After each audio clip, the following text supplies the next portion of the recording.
Good afternoon. It's Lee Cassidy from Tactile Technology, and it's one of our regular in the hot seat sessions where we go through the life of someone, see the twists and turns, and where they ended up and what they're doing now. So we've actually got Janet joining us today. So let's get Janet in. How are you, Janet? I'm doing really well, thanks, Lee. Thanks for having me. How are you? I'm not too bad, not too bad. I was panicking a bit when we were doing our pre-show piece just to make sure the technology was working because we had some slight issues with the microphone, didn't we? So you were looking really good, but there was not much coming out, was there? I mean, with the way we started, it looks like no one would know otherwise. So let's keep it up. That's true. That's true. So what we normally start is just, give us a bit of background on yourself. Where were you born? Where did you grow up? Tell us a bit about your parents, what they did for a living, and what you were doing, like hobbies and interests and things, and schooling. And so if you kick us off there, that'd be great. Yeah, sure. Thank you, Lee. So I was born in Ghana, a country in West Africa. And at a very young age, my parents moved themselves and our family over to the northeast of England. This was back in the late 90s, early 2000s, which is where I grew up. So that was in South Shields, next Oh to yeah. Newcastle, for anyone who is familiar with the area. And you might also be wondering why I don't sound like a Geordie, but maybe we might get back to that later on. But yeah, so, in the late 90s, early 2000s, primary school, secondary school, the usual in the northeast of England. And it's still somewhere that's really, really dear to my heart now.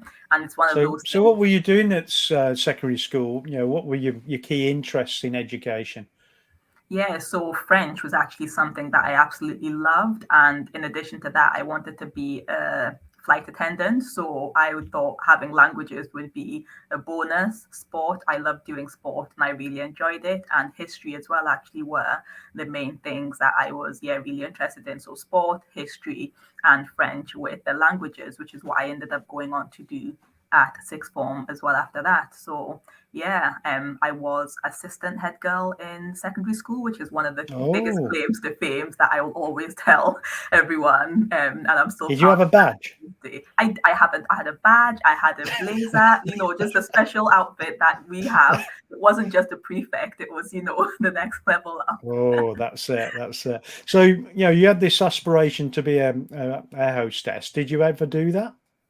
I didn't. I didn't. And to come to think of it now, I don't know why I didn't. But growing up, my dad used to travel around the world and he'd always bring back really cool and interesting things like samurai Ah, swords from Japan and other things. So I thought the way I could also do that and travel the world would be as an air hostess. But I think as I got older, I also realized I could just go on holiday and do other things like that. So yeah. I think yeah. it's much nicer going on holiday and seeing a place rather than, jetting in and jetting out with 15, 20 minutes in the place and rest of the time in a hotel room. So yeah, most people we talk to, they've got this plan of going to be a train driver, air hostess, whatever they're going to be, but they never ever get there. They normally do something completely different. So what happened? Why? What made you go down the first route, and where did you go? What was your first job after school? Yeah, so I'll say that it was something of, yeah, I fell into the first job that I did. So following, secondary school, I went to sixth form. I shared with you the subjects I did, and politics was also something that I also did. And I really enjoyed the study of politics, but I also knew that I never wanted to actually be a politician. But from sixth form, I actually went to I think university. some people say that anybody who wants to be a politician should be barred for life being a politician. That would be quite interesting, wouldn't it? And it should only be people who've lived a life that become politicians. True, true. And yeah, I was just really interested in the study of politics and the history and the different parties and diplomacy and everything. But as I said, I just knew that that world wasn't for me. So I studied that in university anyway, up in Aberdeen, in the north of Scotland, which is the first time I moved out of the northeast of England and moved to the northeast of Scotland. And I did 4 years of university there.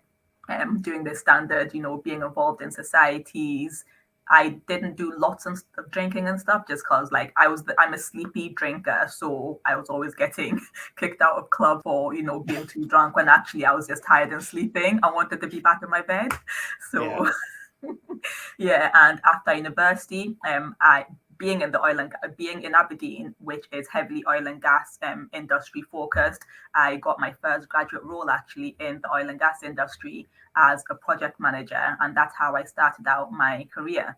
I think I probably skipped ahead a little because in university I also had a couple of internships. So one of them was working for the Scottish government over the summer of the London 2012 Olympics in London, which was really cool. I also did Camp America one summer, and that was again just incredible. Somebody I know is looking to Camp America as well. I've just been asked to do a reference for someone last night, so that'll be interesting to see how they get on with that. So that must be an experience, is it, Camp America? It really was. It was the first time I'd been in America, and just seeing the scale of what that was, the first time I'd experienced a residential, sports or arts group like that, and just the way they live, the way they eat, which was incredible. I'm still salivating now about the kind of meals we had over there, but yeah, it was incredible. So how big is it? How many people are involved when you go to that? Yeah, so when I went to Camp America, I was in Maine, which is again in the Northeast. I have a thing for Northeast of places, Northeast of America. And so in that state, and we were by the lakeside. So it was a massive camp in the woods as well. And we must have had at least 150 campers on a weekly basis. And that was over 6 weeks. So we had some kids who would come for 6 weeks and just return on a weekly basis. And we had some who would come for just a week. So yeah, by the end of the summer, there'd been thousands of kids, and there were also, I'd probably say, more than 100 instructors, from the day-to-day ones like myself to the specific learning how to swim ones or diving or arts and stuff like that. Yeah, and say it's a big thing, isn't it, in the US? Sending the children to camp either for the full summer or at least for a week or two of the summer. It's a very big thing with them. So coming back to this side, so your first job as a project manager with an oil and gas industry. So what were you responsible for? What kind of things did you do as your role as a project manager? Yeah, so again, this was a really interesting role, which was actually a 6-month rotational, I guess, program over 2 years. So every 6 months, I was able to move departments and undertake different projects. For example, my first engagement as a project manager within the engineering team, and there I was working on creating plans for either the build of, scaffolding on an offshore oil rig. I did my training as well to actually go offshore, where they, as part of that training, you go into a helicopter that gets and they actually submerge it, don't they, and make sure you can get out and everything. Exactly. All of that fun stuff. So I did a mixture of both the standard project management of planning, risk management, resources that you'd expect in order to make a project go smoothly, as well as the more practical side, which I loved. And I also joined other teams like HR. And again, in HR, I was implementing a new process for them. In the commercial department, working on proposals and tenders, I worked on a project which digitized the tender library, which essentially moved it from having to write a new proposal answer every single time someone came to actually having a digital library that you could just nip into and change things slightly to suit the proposal that was to speed up the process of getting, especially the boilerplate stuff that you normally put in there. So did you learn any of the standard methodology like Prince 2 and those kind of things for project management?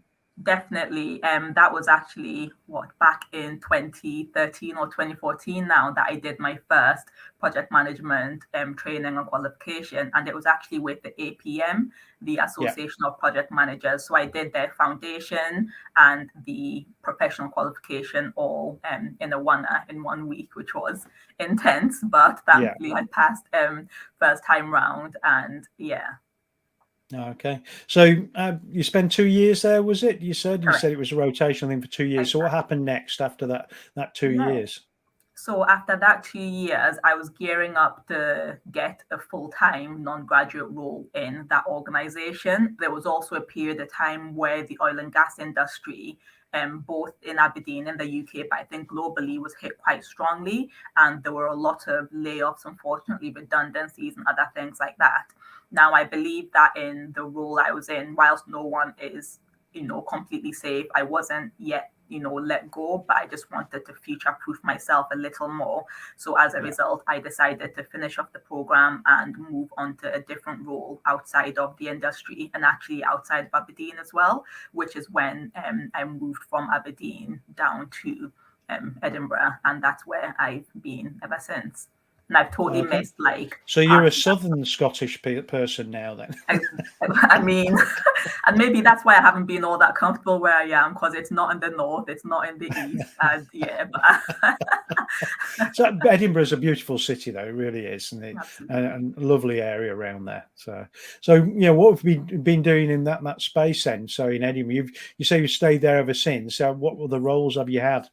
Yeah, so it's been in the financial services predominantly. I did a little in the higher education sector with the University of Edinburgh, and that was for a couple of years, and it was still along the lines of project management within the careers department. But I did that for a couple of years first before I then moved into the financial services, firstly with Lloyds Banking Group, again in project management and delivery, which is when I started getting more into agile delivery and Scrum and Kanban, as opposed to the traditional delivery of projects. And then Kanban's been around quite a while, but it's mainly in manufacturing industries it was used, wasn't it? So Kanban's quite an interesting way of thinking a way you deliver a project. But the one that's really modern now is agile. Most people, especially in technology, agile is the way that you would run a project. So look at a Scrum, then look at a sprint, and then review where you are, and then start again. And I think a lot of people adopting that are changing the way that they're actually doing things by using different types of technology that align themselves alongside agile development. Yeah, no, definitely. And I'm seeing that a lot in the work I currently do with Accenture. And, Accenture are in management consulting space. And I normally work for a number of different clients as part of Accenture, helping them to deliver their digital transformation and innovation. And the current project that I'm on, it's a 3-4 year project, but instead of waiting till the end to reveal this big bang shiny new system, we've been able to deliver a little bit of functionality and have staff using it, have customers using it, and other things like that every 3 or 4 months. And that's been quite good for the people that we're working with to see what the end goal is, rather than just, heads down, building away for 4 years and then being like, ta-da. Yeah, and then maybe delivering something that's no longer required because things have changed in 4 years. Or at least if you're delivering something as you go along, you can see if it meets the need and then adopt that and change it as you go along. And a big thing is use of microservices. So microservices are a big thing for a lot of people to use for digital transformation now, because again it aligns with that agile development model. So you can focus on a particular area that can be deployed, and then you can develop another area and that butts up against it and works alongside it, and you can focus in those spaces. And that's why things like containerization and a technology called Kubernetes is becoming quite popular with a lot of organizations, because it's a different way to deploy, and it allows you to do this agile development process. What about the, what kind of things were you doing part of this digital transformation? Because digital transformation encompasses so many things, doesn't it? And it's really trying to get away from, manual activities. So everything's done in some kind of digital form. In a lot of cases, it is still uses people, for sign-offs and things like that. But there also may be some robotic process automation introduced into it as well. So what kind of things were you doing with this first project? Yeah, definitely. So if I actually take us back to a previous role that I was doing in a bank, and you've already mentioned things like RPA and robotic processing and automation, I'll probably even go even more simple than that, and saying that for the bank's more than 80,000 staff, every single year, their documents were being sent out, things like P60s, P11Ds for benefits and other things like that. And these were being sent by post. And when I came in to deliver that project, I was like, why aren't we just, sending these to people? We send this pay slips by, online. We send them online. Why aren't we sending these documents online as well? Especially when in our industry it's highly regulated. So you Yeah. need to make sure that they're receiving their documents if you're sending them in the post. And we all know that sometimes post won't arrive. So it was just an idea I had of, let's make this digital. Let's move it from paper and implement it. Let's save ourselves literally hundreds of thousands on an annual basis of posting or printing of the project that we need to implement to put it in place every single year. And, you have digital transformations like that. That is literally, let's take a manually heavy process and make it automated or digital.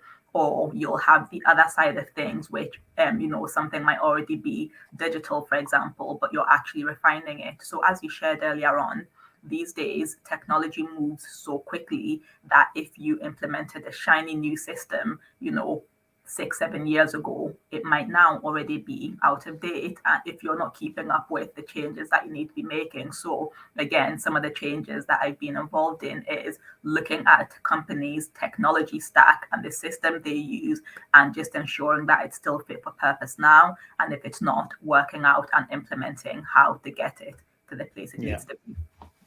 And do you think the adoption of cloud-based, platforms such as Amazon Web Services, Azure, and Google Cloud Platform are changing people's perception of how they deploy these projects? Absolutely. And having been involved in a number of cloud transformation and implementation projects, that's actually the area that I'm now going into to focus on, because the surface has only just been scratched on cloud technologies. And going forward, like it is, if you're not utilizing your compute systems and services in the cloud, you're being left behind and you're not getting the best out of your systems and stuff. So absolutely.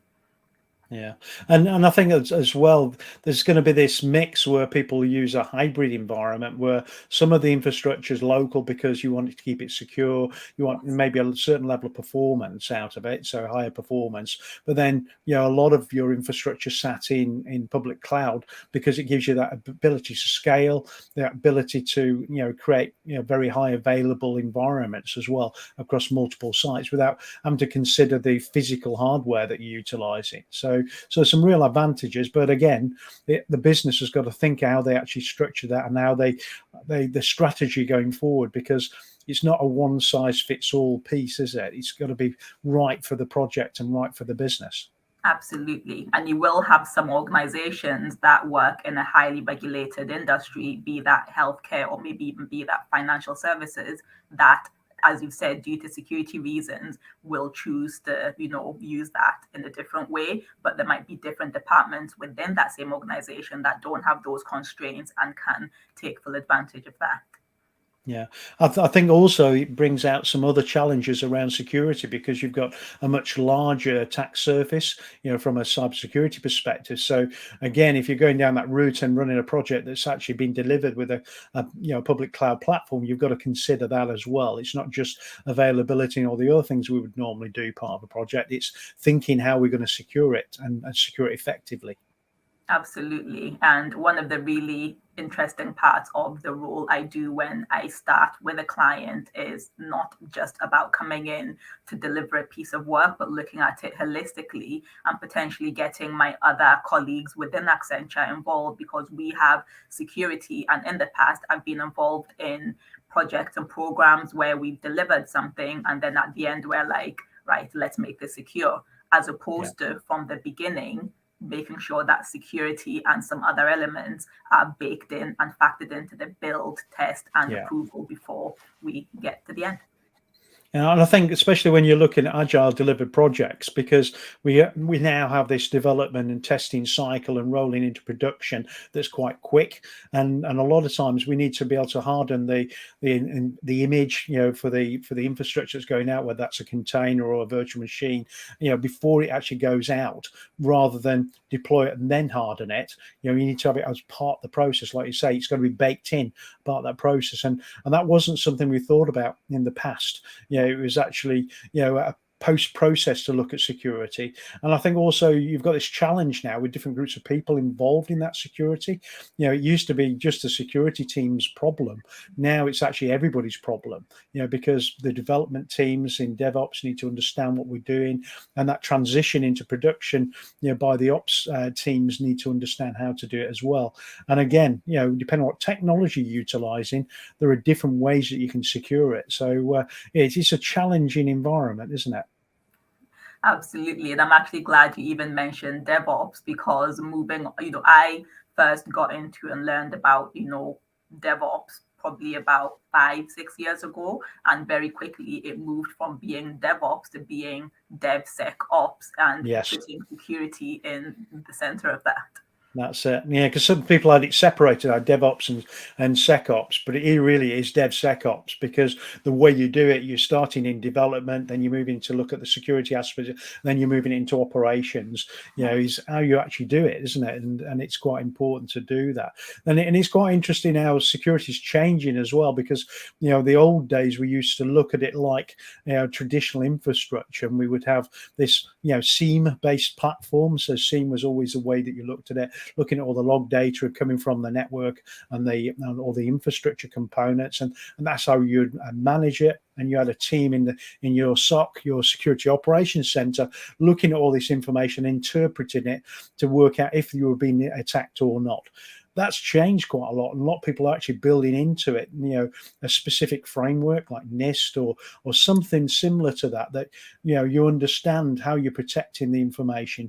You've actually gone through an audit to understand what you need to actually protect, and then you've got some kind of detection capabilities as well as the response and recovery capabilities afterwards, which is the framework from NIST. I'm doing some stuff around security at the moment, and explain to people in plain English what these pieces do, because it is like another language. And a couple of people have used the analogy, security, especially cybersecurity, is a bit like speaking Klingon sometimes. No one understands unless you're another Klingon. And it's like security people, they talk a language that only other security people understand. And I think in development and in IT, we've always been a bit subject to that. We don't always talk business speak to the business. We try and talk technology, and it doesn't work. You can't translate it. So having the ability to speak both languages and communicate more effectively, I think is quite important, especially as a project manager, because you're in between really the development cycle activity and also the delivery side of it into the business to meet a business need. And I think some people forget what the project's about. They think it's all about the technology. No, it's making things better for the end user, whether that's an internal or an external user, isn't it? Yes, definitely. And again, I'm pleased you mentioned that, because I was never a technical person. And even now, I wouldn't necessarily say I'm technical. I started out my career firmly as a functional role. And as I started delivering more and more projects that were digital in nature, that were technology in nature, that were bringing in systems like SAP and Workday, or that were in the cloud, is when I realized that if I'm going to be able to talk the talk both to business for them to understand and have confidence in what I'm delivering for them, as well as with the techies being the testers or the developers and others like that, I needed to be able to understand from both sides and relate to both sides as well. And I think I'm hopefully getting to that point in my career where I've hit that sweet spot of being sufficiently in the middle technically and business strategically. Yeah, and you mentioned Workday, and there's a lot of these SaaS platforms appearing now that we're trying to incorporate in part of what we do, because there's no point reinventing the wheel. If there is a good SaaS platform out there like Workday for handling customer relationships, handling HR, those kind of things, it's a great fit to put in there. A lot of people are using things like ServiceNow, because ServiceNow is a really good fit if an organization's looking for some kind of ITSM capability. So IT help desk type criteria management of that, as well as configuration management and many other things you can do with ServiceNow these days. Why reinvent the wheel if you can get the right building blocks, but integrate it so it's a seamless solution when it's delivered? And I'm sure Accenture, that's one of the key things. It's understanding the customer's need and looking how the quickest way to get there to satisfy that need with delivering it on time and also on budget. Correct. And one of the things that I really enjoy about my role, as well as the kind of organization I'm in, is just the breadth of what can be done. In terms of, as you've said, an organization might need a CRM system for something. And because we have such strong relationships with people like Workday, with people like ServiceNow, with people like Salesforce or others like that, we can go in, assess what they have now, what their tech stack looks like, what they want to go forward with, and then propose to them, based on this consultation, we believe that this particular technology or this particular SaaS platform or IaaS or PaaS or any other letter we want to add in front of as a service. So we'll do a bit of translation to the non-techie people out Apologies. there. So IaaS is infrastructure as a service.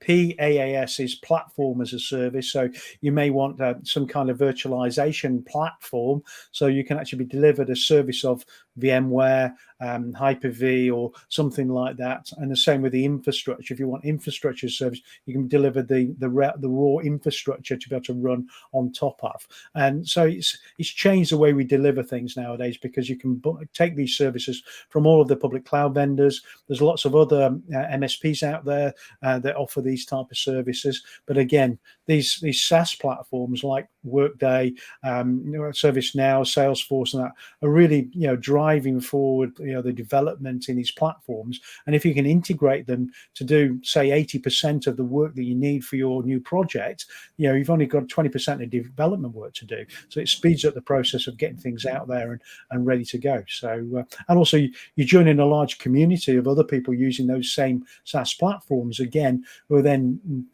coming up with ideas and helping drive it forward as well.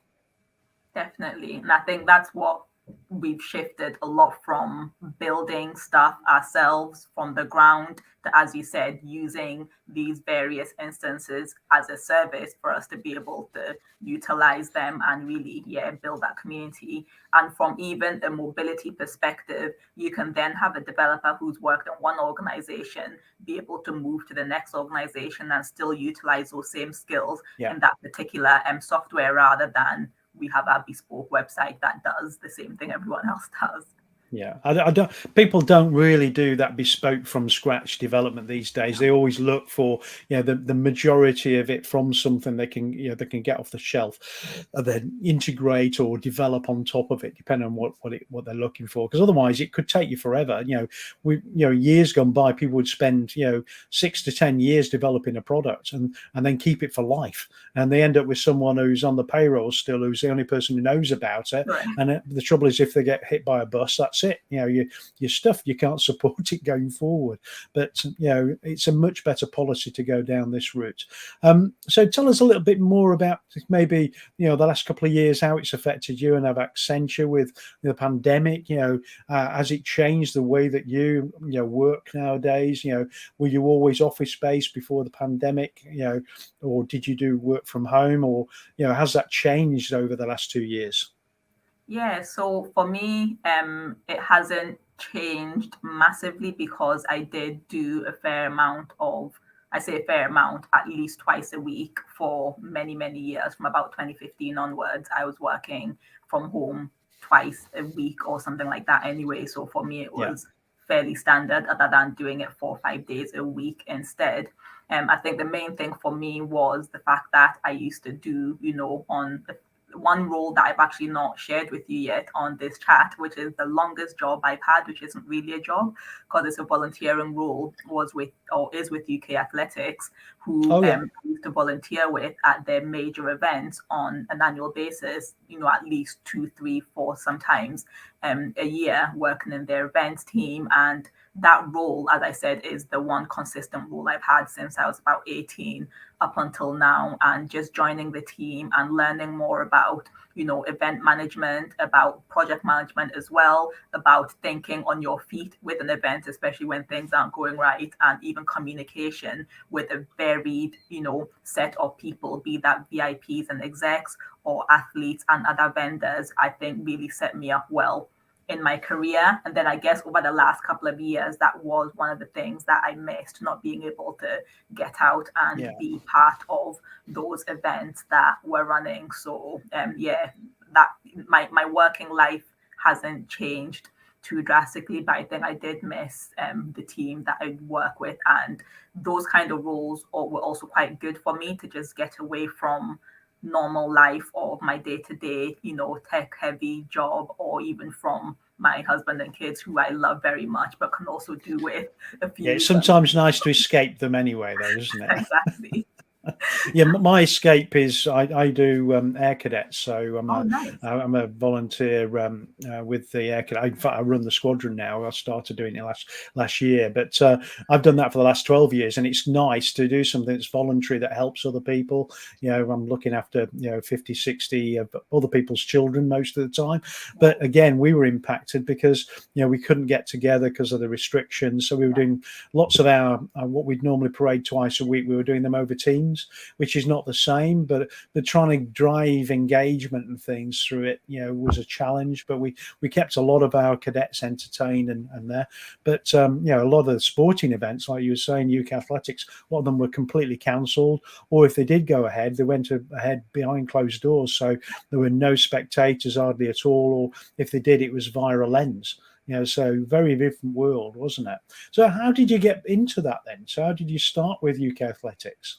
Yeah, so it was actually that I joined in as a participant in one of the events that they were doing for young people back when I was a teenager. And I actually can't remember whether one of the staff at the time was impressed with, I don't know how much effort I was putting in to what was being done or whatever, and suggested that, there are roles coming up that I can volunteer with. And it actually started from that point onwards. So it was at a time when something called the UK School Games were being established, and needed people to help support as team attaches for the different countries that were attending and things like that. So again, I'll probably say that the UK Athletics volunteering role is something that I fell into, in that I was part of an actual event that I was taking part in, and I went on to volunteer for one event, and then from that, someone within the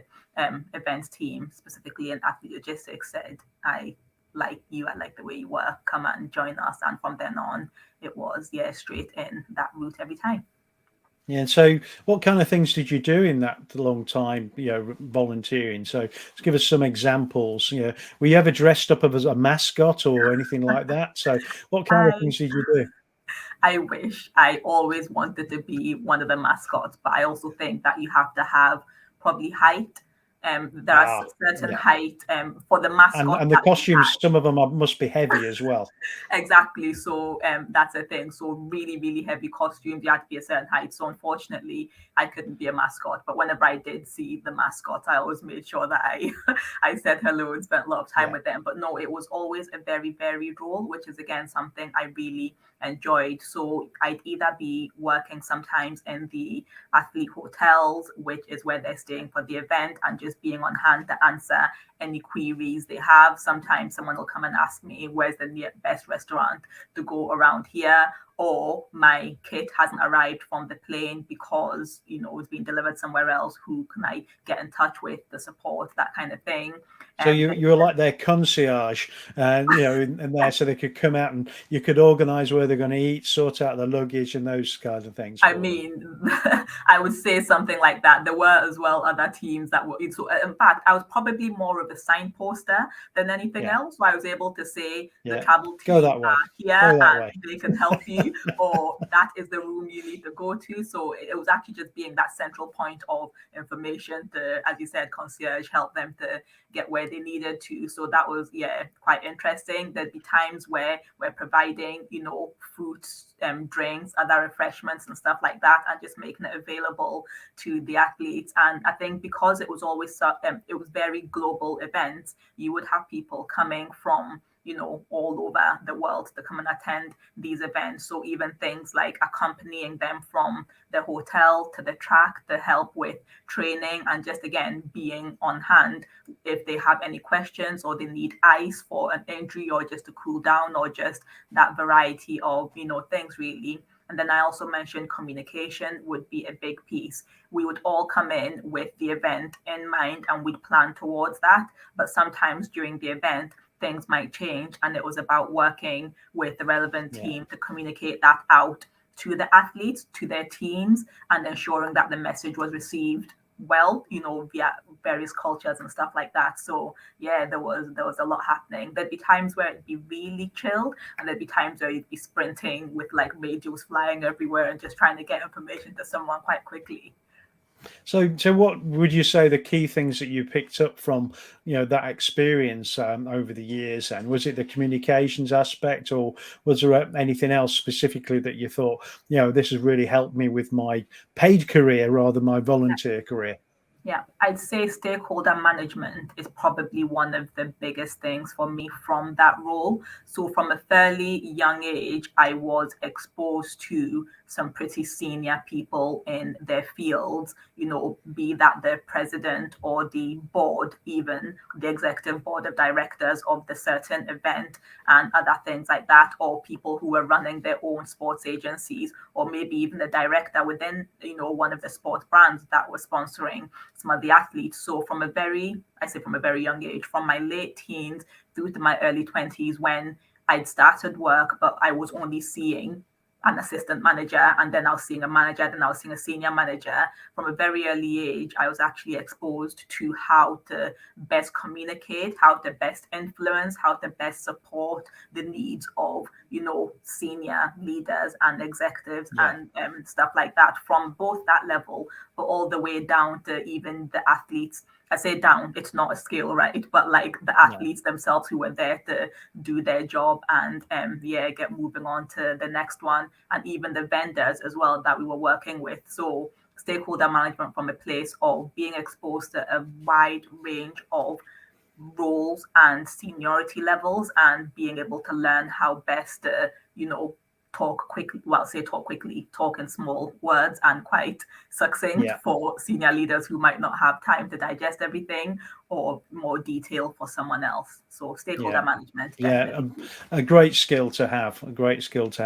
So, tell us, what's the future hold for you, with your current role? Are you looking to, diversify into another area, or are you happy what you're doing at the moment? So tell us about what, where you're going from, the present time into the near future. Yeah, definitely. So, one thing again that I haven't mentioned much is that I said always, over the last 4 or 5 years, I've become more entrepreneurial. And when I say I've probably always been entrepreneurial, but having, my kids, having a day job that I quite enjoyed, trying to be, do really well in that and be a busy mom and running around, I probably didn't give myself the opportunity to explore other things. And over the last 4 or 5 years, I have actually slowed down a bit more to allow myself to explore what it means to be an entrepreneur, and maybe even have my hand at founding a business or two. And especially within lockdown is when I started my last business, which is a gifting company called Onyia Gifts. We put together a bunch of different gifts, food, drinks, stationery, that kind of thing, pop them in a really lovely gift box, tie it up and send it away. And that's normally for occasions or even for corporate events we're quite popular with, and, mass employee gifting, like, 50 to 100 or however many boxes. So I started that during lockdown and really enjoyed it. That's going well. And I guess for me, over the next year or so, I'm just starting to look at everything I'm currently involved in and prioritizing my time and my energy best in that, because I really enjoy my day job and how varied it is and the lifestyle it allows me to lead. I really enjoy, naturally, the time I get to spend with my family and seeing them grow and everything. And again, I really love the entrepreneurial side of me, but definitely it's getting the balance, really, isn't it, between the three, so that you don't end up losing in one area. Correct. And I found that over the last year, whilst I haven't yet started losing in any of those areas, for me personally, it's been too much, and I've given too much to all of those things. So by the next year, for me, it's just about looking at which areas I'm going to prioritize. Family is definitely one of them. So it's now a case of, is it the entrepreneurial side you're going to do alongside that, or are you going to maybe pause that for now and focus again on your career? Because what I shared family's for life, not just for Christmas. So you've got to focus on looking after the family. But no, definitely. So I did share that I want to be more involved in cloud deliveries and specialize in that line as well. So yeah, I think my future at this point in time is in delivering cloud and platform projects and transformations. So are there any other ideas for business options coming forward with your entrepreneurial side, or is this the gift side just the only thing you're looking for at the moment?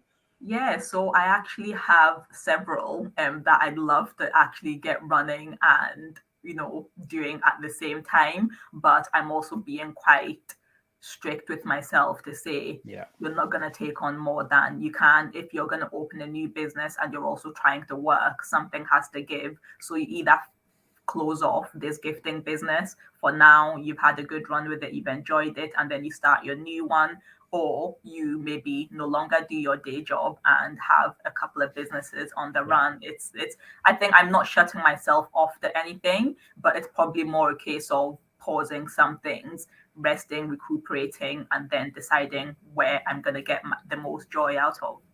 Well, there's this thing that seems to have come out over the last few years, this portfolio career, where you have multiple different streams of income, but you're also working in multiple different types of business, whether that's your own entrepreneurial business or working for someone else or contracting, and a combination of them. But the bigger problem you'll get is focus. How focused on each one are you, and can you give the right amount of focus on the one that needs it at the right time? So that can be a challenge if you're trying to do multiple things, is having the level of focus that you need to ensure it's effective and works. Exactly. And I'm on the board of directors at a university as well, and you might be aware of just what that involves. So for me, it's just about dialing back a number of different things I'm doing and doing the ones that I'm doing really well. I've enjoyed that portfolio and variety, but that was a stage in life, and my next one is not that. Okay. Well, it's been great to get to know you and what you've been doing. It really sounds interesting. So I did ask you a couple of questions earlier that we were going to come to at the end. So first one was, what's the best meal you've ever had? What was it? Where was it? And why was it the best meal? Sure. I hope this one isn't too much of a disappointment. And well, we've had some really basic ones of a steak in a steakhouse because it was nice. Well, I'm gonna be even more basically and say that I don't even remember what the actual food was, but it was a time not all that long ago that I went into hospital to have surgery. I was in there for a few days, and I don't actually remember eating a great deal whilst I was there. And I think the food that I did eat was because I knew I needed it in order to start my recovery quicker. But other than that, I was just like, this isn't I don't want to eat this. So my most memorable meal and favorite meal was the first one I had when I came home from hospital, and that's the reason. But I actually genuinely don't remember whether it was mashed. I don't think you can say sometimes it's just the emotion or the time, the place. It's not actually the food that's really important. It's how it ties to something in time and like that. So having your first meal after coming out of hospital or something else that you've done, that where you've been isolated from family or something else, it really does make a difference, doesn't that one meal? But again, it's not always the meal, what you've actually eaten. It's because it's the first one away from, being, isolated in hospital, isolated by job or whatever it was. Or sometimes just the people you're with, it makes it, doesn't it? Because you're with family or friends or whoever it is. So that makes a difference. So the second question was, tell us a little bit about the most adventurous thing you've ever done. I have so many different things adventure wise that I want to do that I haven't done any of yet, including things like bungee jumping or even like skydiving and various things like that, which I definitely will do. But I already mentioned something that earlier on in this chat about the Bosiet, it's called, training that I did offshore. At that time, I didn't know how to swim. I can swim now, but at that time I didn't know how to swim, and I went into a training course knowing I was going to be put in a helicopter, dunked in the bottom of a very deep swimming pool. I'm pretty sure the temperatures were also cold in order to try and simulate the North Sea, and I was going to be spun around and try and get out of there. So whilst that for me wasn't something that's adventurous, it was something that I didn't. I think it's quite adventurous to be dunked in a tank from a helicopter chassis when you can't swim. That sounds best. It's like somebody who can swim dunked into a tank of sharks, really, isn't it? It's quite exciting.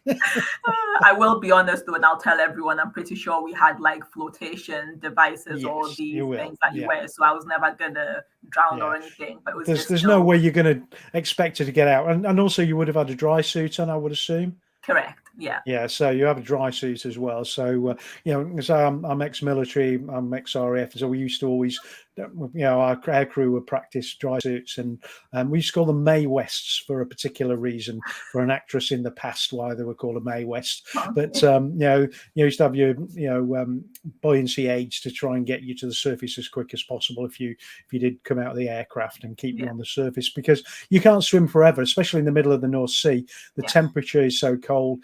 I think we predicted that we had to get to a crew within 45 minutes of them being in the water, even though they've got a bunny suit, so a nice fluffy woolen suit underneath the dry suit. The amount of heat in your body is just taken by the sea really, really quickly. And 45 minutes and you won't survive, because you'll have exposure by that point, to the point where you'll die. So, it's not a nice thing. But again, it needs to be practiced, because if you do, it could be any of those trips out to a rig. You could have an issue with a mechanical failure or some kind of pilot error, or something could happen and you could end up in the water. So it's important. But I'm not sure I would actually volunteer to do that without actually being able to swim. So I'm here to tell the tale. So you're still here. That's the main thing. But thank you ever so much. It's been great having you here today. And we've put a couple of things up. So if you want to know more about the gift business, we've got the websites on the screen at the moment. If you also want to know a bit more about Janet's career, we should have the LinkedIn details. Have we got? Oh, yeah, we go. So there we've got Janet's LinkedIn as well, so you can actually connect and look what she's been doing in the past and what she's currently doing, if you'd like to do that. And it'd be great to see where you go going forward. What this next entrepreneurial adventure is going to be. So you'll have to keep us in touch with that. So that would be great. If you could stay on with us afterwards while we just have a catch up and how things have gone. But also at the bottom we've got a ticker there. If you are interested in getting in touch with us and taking a seat in the hot seat with us, we've got a few slots coming up. We've got no one but for next week, which is unusual because we've had a constant run since December now, and we're into the mid-March. We've had one every Tuesday and Thursday of every week. So if you're interested, drop either myself or Rachel an email so we can get you booked in to do one of these sessions with us as well. But thanks ever so much again, Janet, for joining us. And if you stay on afterwards, and we'll have a catch up in a second. Thanks a lot. Thank you, Lee. Thanks all. Thanks.